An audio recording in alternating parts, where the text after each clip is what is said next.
Ooh, that was so much shadier than I intended. Do I want to take it back? No.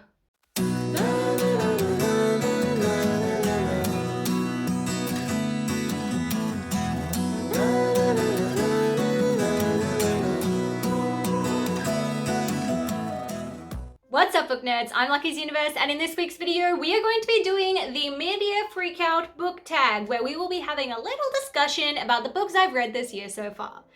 The books I've read so far this year. That sentence is confusing. My current reading goal for the year is 65 books. Last year I read around 80 books, but I want to take the pressure off myself this year. That's why I have a smaller goal. It is now early July and I have read a total of 27 books, and that includes audiobooks and graphic novels. That means I am 41% done with my reading goal. So I'm a little behind, but like I said, I'm trying to put less pressure on myself to read this year, so trying not to let it get to me. Easier said than done. The way this tag works is I just answer questions about books I've read so far this year. So far. I'm never gonna get it. I've put all the questions in this fancy wine glass, so without further ado, let's get into it. New release I haven't read, but I'm excited for. So for this one, I think it's gonna be Here for the Right Reasons by Jodi McAllister. I received an ARC of this novel quite a long time ago and I just haven't gotten around to reading it. But I've been on a huge contemporary romance kick, so I think I'm gonna like it. It's a rom-com about two characters who meet on a reality TV show but then get trapped in the TV studio together. It just sounds like it's going to be very entertaining. A book that made me cry. I cried at the end of The Girl from the Sea. It's a YA sapphic graphic novel. Love saying that. I work in a library and I should totally make a display called Sapphic Graphics. I digress. It's a YA sapphic graphic novel about a girl named Morgan who falls in love with a seal kelpie named Keltie. Keltie is only allowed to step on land once every 7 years by the power of Morgan's kiss, aka the kiss of true love. But forces threaten Keltie's ocean home and Morgan struggles to keep her private and public life separate, which causes a rift between her and Keltie. Now, I won't give any spoilers, but the ending was very bittersweet. And I wanted to hate it, but also I felt it couldn't have been more perfect, and that clash of emotions just brought a little tear to my eye. Next question.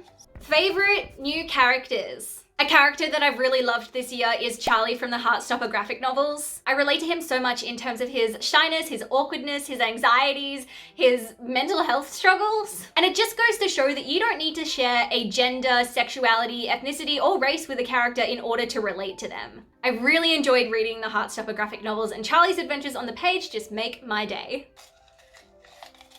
Oh, my biggest disappointment. I'm probably gonna cop some backlash for this one, but my biggest disappointment this year has probably been These Violent Delights by Chloe Gong. This is a fantasy/historical novel about two teens who are from rival gangs in 1920 Shanghai, and it's based off Shakespeare's Romeo and Juliet. I wanted to like this book so much. It has so many good reviews, and from the blurb, it seemed like it had everything that I wanted in a fantasy novel. And I love me a good Shakespeare retelling. My issue was I felt like there were hardly any fantasy elements to the story. It was definitely more historical, more political. I really wouldn't go so far as to say it's a fantasy novel. The first couple of chapters made it very clear that Chloe Gong is much more intelligent than I am. And that's okay. It just meant that I was having difficulties grasping some of the deeper meanings of the concepts that she was writing about, and that's on me. From a technical, objective standpoint, this book is amazing. It's beautifully written, it has brilliant characters, it just wasn't what I was expecting, and I think that's why I didn't like it. I started reading the second book, but I couldn't get into it, so I DNF'd it.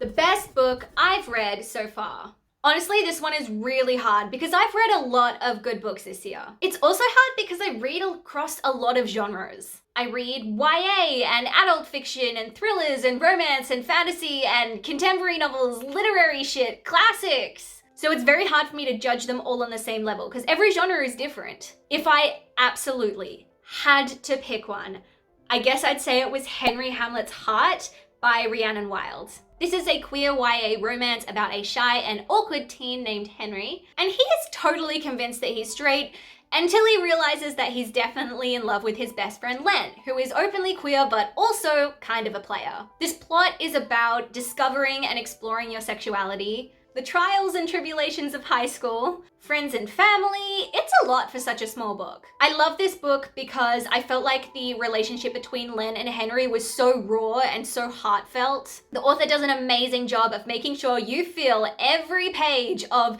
pining, longing, heartache, love. I was grinning like an idiot, and I was crying like a baby. I also love reading YA books that are written by Australian authors and set in Australia. It's nice to read about a school system that I actually understand, and for the teenagers to use slang that makes sense to me. It's comforting, you know? Books to read by the end of the year. So like I mentioned, I am trying not to put any pressure on myself to read this year. That being said, there are a few books on my TBR that I really want to get to. First is A Little Life. It's probably been on my TBR shelf for about a year, but I know the content is pretty hardcore, so I'm just waiting to be in the right headspace to read it. The Priory of the Orange Tree is another one. I think the size of it is off-putting. It's hella thick. I mean, so is A Little Life. Maybe that's just why I'm not reading them, because they're so big, it's daunting. But I definitely want to read Priory of the Orange Tree this year. Mark my words.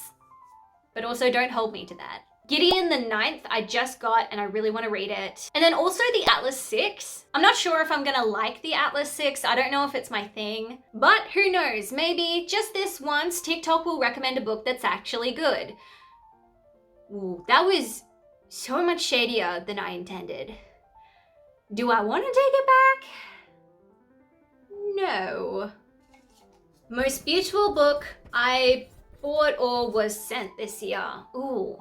Oh, hands down, the Winners Trilogy Illumicrate edition. This was a bold purchase for me. My bank account is still screaming, but it was worth it. It's so beautiful, both the jacket and the cover, and I love having it displayed on my shelf. I haven't read it yet, but it's supposed to be classic enemies to lovers, so I can't wait to read it. A book that made me happy. The Lesbiana's Guide to Catholic School by Sonora Reyes really stands out to me as a book that made me happy. It's just funny. The main character, the side characters, the dialogue is super witty. It just had me grinning through the whole story. My favorite new author. Okay, so a new author that I discovered this year was Isaac Fitzsimmons, who wrote The Passing Playbook. And let me tell you, this book is so slept on. I don't know how I didn't know about it before. The Passing Playbook is about a high school student named Spencer who has just transferred to a new school where nobody knows that he's trans, and he intends to keep it that way. However, things get messy when he falls for his soccer teammate Justice, and a transphobic sports league law threatens to bring Spencer's hopes and dreams crashing down. Isaac Fitzsimmons.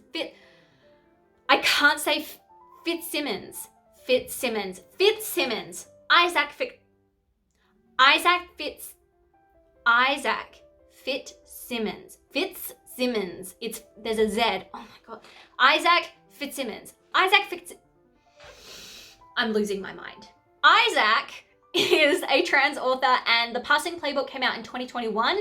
It's his debut novel. It's amazingly written. Yes, I cried a little bit at the end, and it's comforting to know that there is yet another brilliant queer author out there for young readers to follow. Last one. The biggest surprise for me this year. I think my biggest surprise is probably Book Lovers by Emily Henry. I hadn't read anything by this author, and before this year, I really didn't enjoy reading romance, but I read this novel and I was so blown away, and it basically triggered an obsession with reading contemporary romance. Book Lovers is about a successful yet ruthless book agent named Nora, who abhors the idea of cliché romance, but somehow finds herself in a cozy country town with her sister, who insists that she find some hot cowboy to have a vacation fling with. Instead of said hot cowboy, Nora finds Charlie, a book editor and her professional enemy. This book was like watching reality TV. It's cliché, it's hilarious, it's stupid, it's romantic. I stayed up all night to read it, and it is the best decision I've ever made. And that, my friends, is my mid-year freakout tag. I hope you enjoyed it, and do let me know if there are any other book tags you'd like me to do. If you don't already follow me on TikTok, go check that out. I post some pretty cool stuff on there. I will also leave a link to my Goodreads account and my Instagram account down below so you can keep up with what I'm reading. Thanks for listening, and I'll catch you later.